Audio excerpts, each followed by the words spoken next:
भूल गया एक।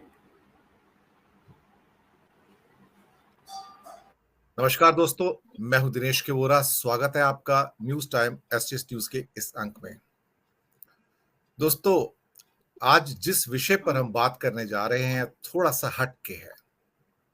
हटके मुंबई की भाषा है, थोड़ा हटके। जी हाँ, दरअसल राजनीति किसी भी कालखंड में देखी जाए एक जैसी ही रहती है।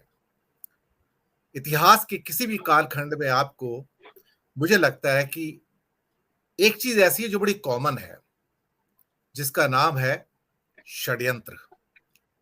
अगर इतिहास का नाम इतिहास न होता हिंदी में, तो उसके लिए एक सबसे एप्रोप्रिएट जो शब्द होता था वो षड्यंत्र ही होता था। चार दीवारी के पीछे, महलों के पीछे या रणभूमि के अंदर जो भी रणनीतियां बनती हैं, उनमें रणनीतियां कम और षड्यंत्र ज्यादा होते हैं। दरअसल त्रेता हो या द्वापर हो या कलयुग हो, कोई फर्क नहीं पड़ता है। त्रेता के राम थे तो वह रावण थे, द्वापर के कृष्ण थे तो वहां पर धृतराष्ट्र भी थे, दुर्योधन भी थे और बाकी लोग भी थे, तो महाभारत था। और इस कलयुग में तो रोज ही महाभारत है। तब तो सुनते हैं कि 18 दिन का महाभारत था, अब प्रतिदिन का महाभारत है। तो हमारी जो लड़ाई है वो प्रतिदिन की है, और जो राजनीतिक परिवेश है वो भी एक किस्म से कुछ ऐसा है कि अंतहीन कुरुक्षेत्र है। बहुत वर्ष पहले, कई दशक पहले, प्रख्यात लेखक और नाटककार धर्मवीर भारती, उन्होंने महाभारत से प्रेरित होकर अपना एक नाटक लिखा, अंधा युग। न जाने कितनी बार उसका मंचन हुआ, हजारों बार हुआ होगा। भारत के अलग अलग शहरों में, विदेशों में भी उसका मंचन हुआ। भारत के प्रख्यात अभिनेता उसमें भाग लेते रहे, और वो पुरानी कहानी जो हर जन्म में कॉन्टेम्परेरी ही लगी, हमारे सामने अलग अलग रूपों में आती रही। धृतराष्ट्र एक चरित्र की तरह फिर घूम फिर के हमारे सामने आते हैं, और उनका मोह जो कि दुर्योधन के लिए था, वो भी हमारे सामने किसी न किसी रूप में आता रहा है। आज के सत्ताधारियों का भी, चाहे वो किसी दल के हों, उनका मोह कुछ ऐसा ही है सत्ता के लिए, जैसे धृतराष्ट्र का होता है। हाँ, एक बात तो पक्की हो गई, विदुर तब भी बेचारा धक्के खा रहा था और अब भी धक्के खा रहा है। ईमानदारी, मूल्य, सच्चाई शायद किताबों की बातें हो गई हैं। अगर एक धृतराष्ट्र है, उसके आसपास आपको पूरी सेना मिलेगी, जहां पे बंधे हुए लोग भीष्म पितामह भी हैं, कर्ण भी हैं, अश्वत्थामा भी हैं, द्रोणाचार्य भी हैं, कृतवर्मा भी हैं, और ना जाने अनगिनत और चरित्र हैं। वहीं कृष्ण के आसपास घूमती हुई पांडवों की सेना भी है। अगर आज के परिदृश्य में इसको हम ढाल लें और आज की राजनीति को इस महाभारत से हम उन धागों को अगर कहीं ना कहीं बांधने की कोशिश करें, तो आप पाएंगे कि वही चरित्र आपके सामने फिर से हैं।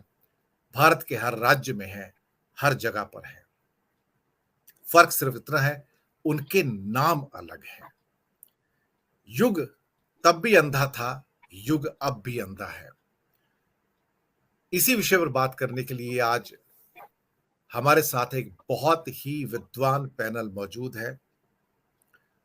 हालांकि उन्हें किसी तारुफ की जरूरत नहीं है, लेकिन रवायत है तो मैं तारुफ जरूर कराऊंगा। पहली बार न्यूज टाइम के मंच से जुड़ रहे हैं प्रोफेसर जवरीमल पारक साहब। सर, आपका बहुत बहुत स्वागत है न्यूज टाइम के मंच पर। आपने वक्त निकाला, आप हमसे जुड़े।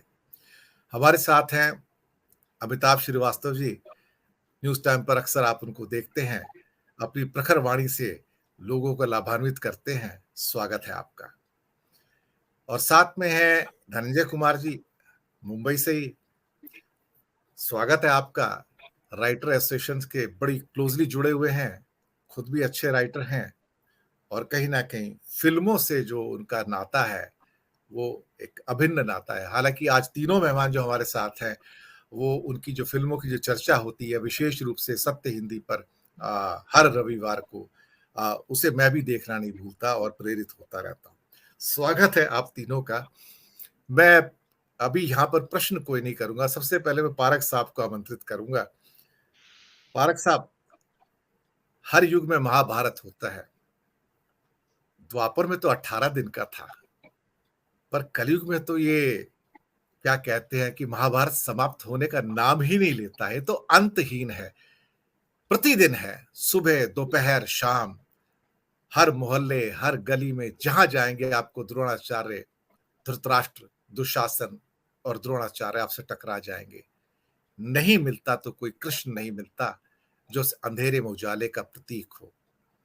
अंधा युग है ये, समाज का भी अंधा युग है, राजनीति का भी अंधा युग है। आपकी ऑब्जर्वेशन, आपकी टिप्पणी पारक साहब। धन्यवाद दिनेश जी। देखिए, जहाँ तक इस आधुनिक युग को इस मिथ की अवधारणा जो महाभारत से ली गई है और जिस पर धर्मवीर भारती ने अपना गीति नाट्य अंधा युग रखा था नाम, सर थोड़ा सा उसका माइक उसकी अपने एक पास खास ले लेंगे तो अच्छा होगा। पारक साहब, माइक थोड़ा सा दूर है शायद आपसे, मुझे लगता है। नहीं, माइक बिल्कुल माइक पर हाँ ही अब हूँ ठीक, मैं। अब ठीक है, हाँ ठीक है। बेहतर है, बेहतर। जी।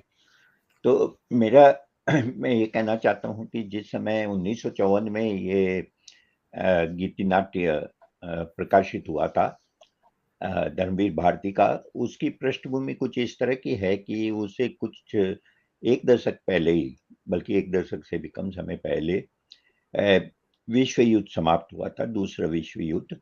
और उस दूसरे विश्व युद्ध में आप जानते हैं कि फासिस्ट ताकतों को पराजित किया था मित्र देशों ने। और उसके बाद में शीत युद्ध का दौर शुरू हुआ और शीत युद्ध के दौर में जो ये मित्र देश थे वो खुद दो भागों में बंट गए थे। एक का कहना चाहिए कि नेतृत्व अमेरिका के पास था और दूसरे का नेतृत्व सोवियत संघ के पास था, जो अब टूट गया है और छोटे छोटे 15 देशों में, जिसमें रूस सबसे बड़ा है, वो बट गया है।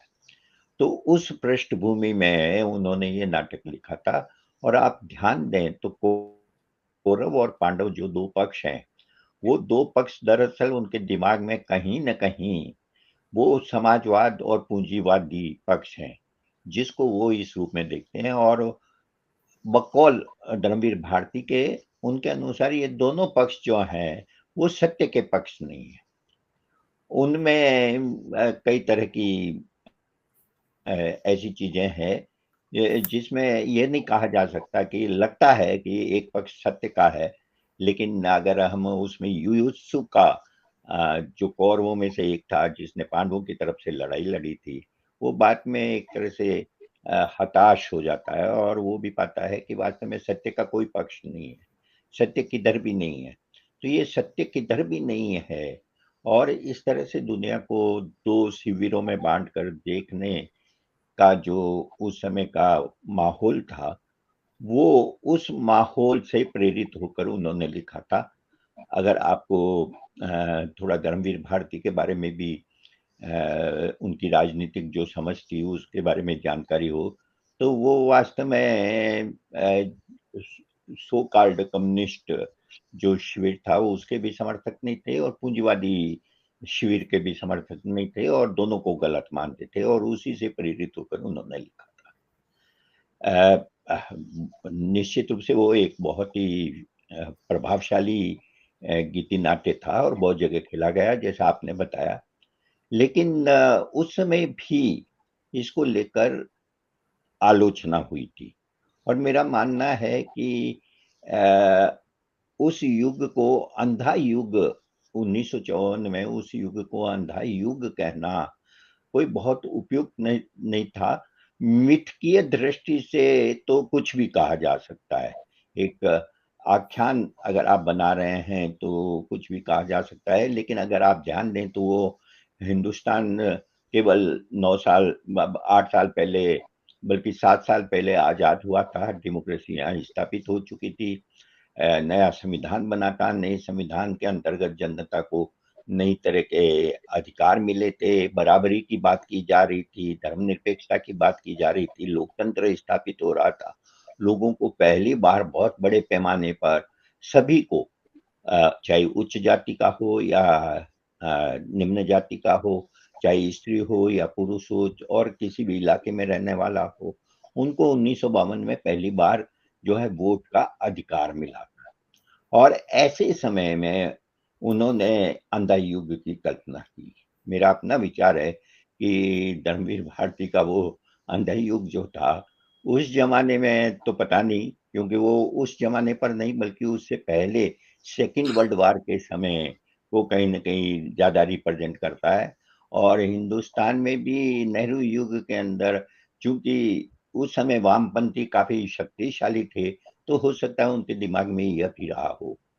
लेकिन आज जो परिस्थितियाँ है, वो मुझे लगता है कि मैं आपकी इस बात से सहमत होता हुआ नज़र आता हूँ कि एक तरह का अंधा युग है।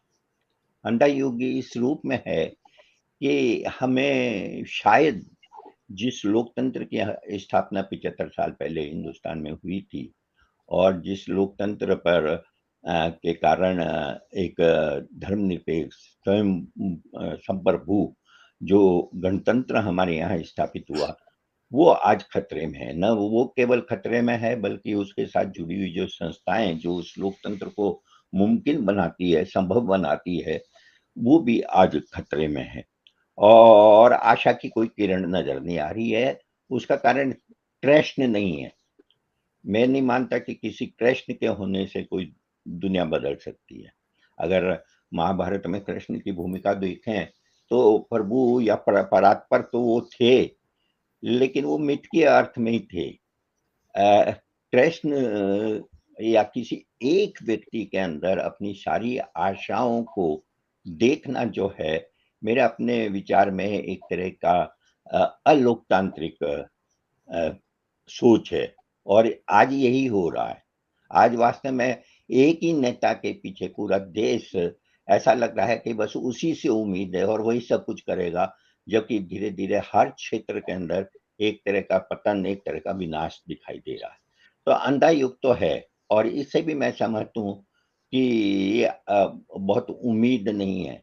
उम्मीद इसलिए नहीं है क्योंकि कोई कृष्ण नहीं है, बल्कि उम्मीद इसलिए नहीं है क्योंकि इन स्थितियों से लड़ने के लिए जनता को संगठित करके जनता की सोच को एक नई दिशा देने के लिए जिस तरह के संगठनों की और जिस तरह की सोच की ज़रूरत होती है, वो शायद नहीं दिखाई देती और यही सबसे बड़ी समस्या है। अंधा युग एक हद तक उस मिथ के प्रतीक को अ, हम देखते तो हैं, लेकिन वो पूरी तरह से शायद लागू करना मुश्किल है। बिल्कुल, बात आपने सही कही।